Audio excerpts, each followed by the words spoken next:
बीते 13 मई को प्रधानमंत्री नरेंद्र मोदी हाजीपुर में जनसभा करते हैं। खुले मंच से नरेंद्र मोदी चिराग पासवान की तारीफ करते हुए नहीं थकते हैं। वह यह भी कहते हैं कि चिराग मेरे बेटे समान हैं। साथ ही साथ वह कहते हैं कि रामविलास पासवान से उनका जो संबंध था वो आत्मीय था। साथ ही साथ खुली तारीफ जो है प्रधानमंत्री नरेंद्र मोदी करते हैं। यह तमाम चीज़ें जो हैं पूरे बिहार में छाई हुई हैं, पूरे बिहार में इस चीज़ की चर्चा हो रही है। देखिए, चिराग पासवान नरेंद्र मोदी पर बात करने के लिए हमारे साथ मेरे सहयोगी उदीप तारण मौजूद हैं। क्या लग रहा है, खुले मंच से हाजीपुर से चिराग पासवान को खूब शाबाशी मिलती है।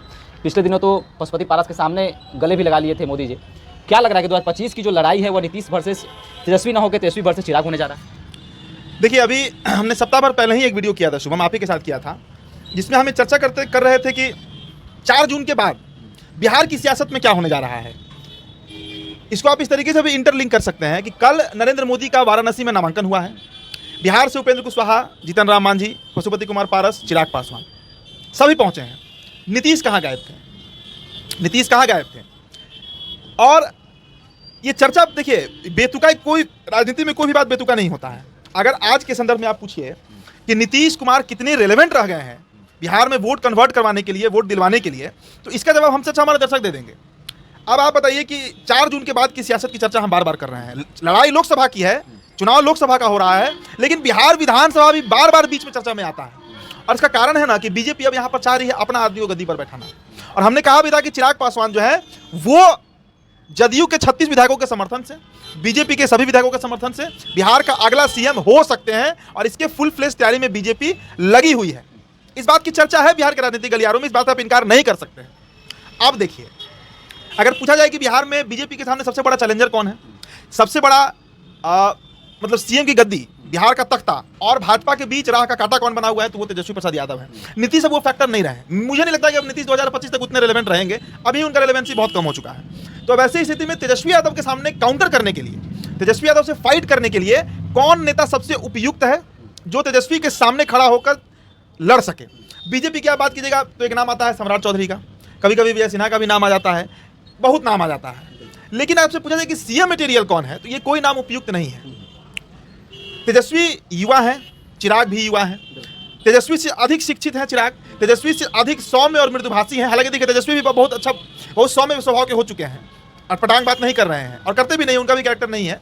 लेकिन ओवरऑल अगर कंपैरिजन कीजिए कि आज सभी जातियों में किस नेता की और खासकर युवा नेता चिराग और तेजस्वी की तुलना किया जाए कि किसका ज़्यादा एक्सेप्टेबिलिटी है, तो इसमें कहने में कोई दो राय नहीं होगा, अतिशयोक्ति नहीं होगा कि आज चिराग पासवान का ज़्यादा एक्सेप्टेंस है in comparison of Tejashwi Yadav की तुलना में। अब देखिए, तेजस्वी यादव का एक्सेप्टेंस कहाँ है, यादवों में है। अब तो मुसलमान भी उनको नेता नहीं मान रहा है आज के डेट में, राजद की जो स्थिति है।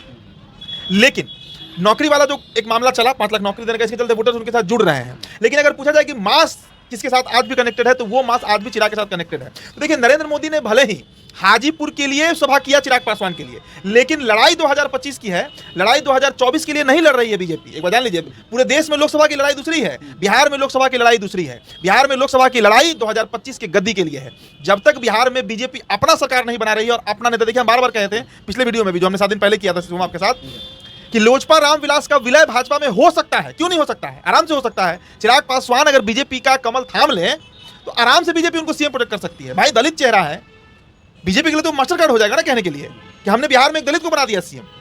ये बहुत बड़ा मास्टर कार्ड होगा बीजेपी के लिए। सवाल ये भी होगा कि भाजपा के अंदर विद्रोह तो नहीं होगा, क्योंकि भाजपा में भी कई गुट बट गए थे पिछले दिनों। अब तो सुशील मोदी नहीं रहे। कहा जाता था कि सुशील मोदी का अलग गुट चल रहा है, साथ ही साथ सम्राट चौधरी अलग गुट चलाते हैं, उधर नवल किशोर यादव जो है अपना गुट चलाते हैं। तमाम तरह की बातें सामने आती थी। सीएम चेहरा कभी नित्यानंद राय को प्रोजेक्ट किया जाता था, तो कभी जो है सुशील कुमार मोदी का नाम आता था। तो क्या लग रहा है कि चिराग पासवान के आने से भाजपा के अंदर तो विद्रोह तो नहीं होगा? अच्छा, हमको एक बात बताइए, 2014 का पहले बिहार बीजेपी की क्या स्थिति थी? वो नीतीश के बैसाखी पे चल रही थी, और 2014 के बाद आज वो नरेंद्र मोदी के बैसाखी पर चल रही है। पिछले 30-35 सालों में बिहार भाजपा में एक नेता पैदा हुआ क्या? एक नेता जो सीएम बनने लायक हो? जवाब है नहीं। कि कोई नाम उठाकर आप देख लीजिए, कोई नाम आप रख लीजिए मेरे सामने, आप नित्यानंद राय का जिक्र कीजिए, सम्राट चौधरी कहिए, विजय सिन्हा कीजिए, सुशील मोदी कहिए, सीएम मटेरियल कोई नहीं बन पाया। यहां पर भाजपा का जननेता कोई है ही नहीं। एमपी में शिवराज सिंह चौहान आपको मिल जाएंगे, यूपी में योगी आदित्यनाथ मिल जाएंगे, अन्नामलाई तमिलनाडु में मिल जाएंगे। सोचिए, वैसा स्टेट जहाँ बीजेपी का कोई मेजोरिटी नहीं है, वहां पर भी एक नेता आज बीजेपी का खड़ा है। लेकिन बिहार बीजेपी की दुर्दशा देखिए कि यहाँ पर भाजपा का कोई नेता ही पैदा नहीं हो पाता है जो सीएम बन सके, सीएम मटेरियल बन सके। तो बाहर से नेता एक्सपोर्ट करना पड़ेगा। इसका मतलब उससे अच्छा विकल्प चिराग पासवान है बीजेपी के लिए। और देखिए, मोदी ये बात समझ रहे हैं। नरेंद्र मोदी ने 2015 का बिहार विधानसभा देखा है, सबसे भारी कैंपेन किए, बावजूद इसके यहाँ पर जो दुर्गति हुआ उसके पीछे कारण यही बिहार बीजेपी रही। 2020 का भी मोदी ने देख लिया है सारा कि क्या होता है गुणागणित। अमित शाह भी समझ रहे हैं इस बात को। तो वैसे में चिराग पासवान से ज़्यादा मुफीद, ज़्यादा कन्वीनियंट और कन्विंसिंग फेस बिहार के पॉलिटिक्स में बीजेपी के लिए अभी नहीं है। जाति फैक्टर कितना काम करेगा? दलित चेहरा है, जाति फैक्टर क्या रहेगा? क्योंकि एक तरफ दलित रहेंगे तो एक तरफ यादव रहेंगे, दलित की कम संख्या है। देखिए जाति समीकरण हम बता दे रहे हैं। यादव शुभम कभी भी सरकार नहीं बनवा सकता है बिहार में। यादव जाति भले ही से 14% है, लेकिन अगर पूछा जाए कि गवर्नमेंट फॉर्मेशन में वो कितना बड़ा रोल प्ले करेगी, कोई भी ऐसा विधानसभा नहीं होगा जहां पर सिर्फ यादव जो है वो सीट निकलवा सके। लोकसभा तो छोड़ दीजिए, मैं विधानसभा की बात कर रहा हूं। आप 2-4 विधानसभा को हटा दीजिए, राघोपुर को हटा दीजिए तो बात अलग है। कोई विधानसभा है जहां पर यादव है तो उसका गणित छोड़िए। Not a single assembly in Bihar, एक भी विधानसभा बिहार का ऐसा नहीं है जहां पर अगर कंबाइंड वोट नहीं पड़े, अति पिछड़ा, दलित, ओबीसी, सवर्ण, तो वो सीट निकलेगा।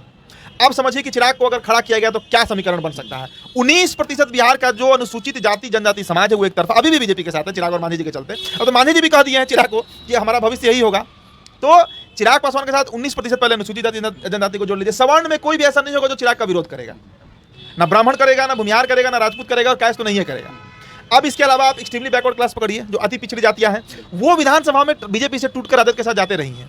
लोकसभा में अति पिछड़ा जाति पूरी तरह बीजेपी के साथ रहा है, लेकिन विधानसभा में वो टूटता है और टूटकर चला जाता है राजद के साथ। उसको बांधने के लिए चिराग पासवान सबसे बड़ा फैक्टर बनेंगे। आज लोकसभा में क्यों अति पिछड़ा देता है वोट बीजेपी को? क्योंकि उनको पता है कि हमारे समाज का कोई आदमी दिल्ली में बैठेगा। अति पिछड़ जातियों में ये फीलिंग रहता है कि नरेंद्र मोदी हमारे समाज का व्यक्ति है, वो पीएम बनेगा। अगर बिहार में एक अनुसूचित जाति के व्यक्ति को सीएम प्रोजेक्ट कर दिया जाए तो ऑब्वियस है कि वो ईबीसी जो है वो कनेक्ट होगा उससे, क्योंकि ईबीसी को पता है, अति पिछड़ों को पता है कि भाई राजद की तरफ से सिर्फ यादव बनेगा और यादवों में तेजस्वी यादव बनेंगे, इसके अलावा कोई नहीं। लेकिन चिराग ईबीसी को ही बांधने में सफल हो सकते हैं। तो ये तैयारी 2025 की है। मैं बार बार कह रहा हूं कि सभी गुणागणित को आप समझाइए, बैठाइए, कैलकुलेट कीजिए, तो इंसाफ बात निकल कर आ रहा है कि बीजेपी ने चिराग को 2025 के लिए मान लिया है, तैयारी में है, और नरेंद्र मोदी इसका हिंट जो है ना वो हाजीपुर के मंच से देकर चले गए हैं। बिल्कुल, तो 2025 में भाजपा की तरफ से मुख्यमंत्री का उम्मीदवार चिराग पासवान हो सकते हैं। सीएम के रूप में भाजपा जो है चिराग पासवान को प्रोजेक्ट करने जा रही है, और यह इशारा जो है 13 मई को हाजीपुर के जनसभा में भी नरेंद्र मोदी ने इशारों में कह दिया था कि चिराग पासवान ही बिहार के आने वाले भविष्य हो सकते हैं। आपको क्या लगता है, क्या 2025 में चिराग भर से तेजस्वी होने जा रहा है या फिर से नीतीश कुमार ही चुनाव लड़ेंगे? आपकी क्या राय है, हमारे साथ साझा कर सकते हैं। धन्यवाद।